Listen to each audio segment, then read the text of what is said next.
Japan's new Prime Minister Shigeru Ishiba has proposed the idea of an Asian NATO as a serious attempt at collective defense, which has received fierce opposition from China.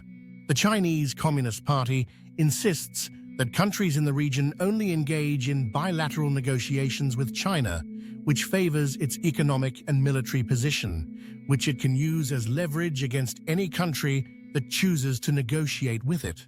However, most countries in the region understand the disadvantages of these negotiations and will usually choose to forego negotiations to avoid raising the ire of China. Japan's post-World War II foreign policy approach is based on two factors, and that is internationalism and the US-Japanese alliance. This is due to the Japanese constitution forbidding the deployment of its armed forces overseas unless it aligns with the approach of either supporting internationalism, such as serving as peacekeepers on a UN peacekeeping mission, or supporting the US-Japanese alliance. Prime Minister Ishiba uses the Japanese philosophy of armed forces to establish a collective security agreement in the region, similar to the NATO alliance.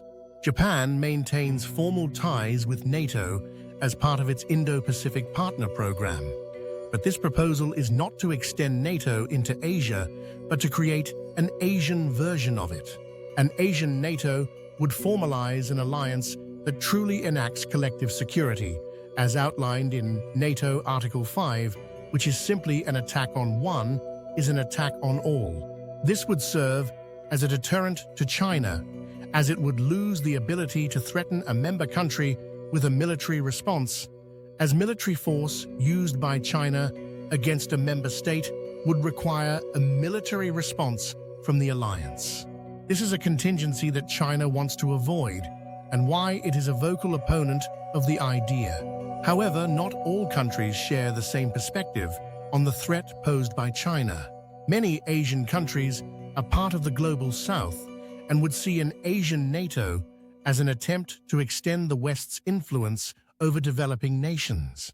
The aftermath of World War II and the suspicions of the global South make it unlikely that a Japan-led Asian NATO alliance would garner significant support in the region, so would require the US to lead the alliance.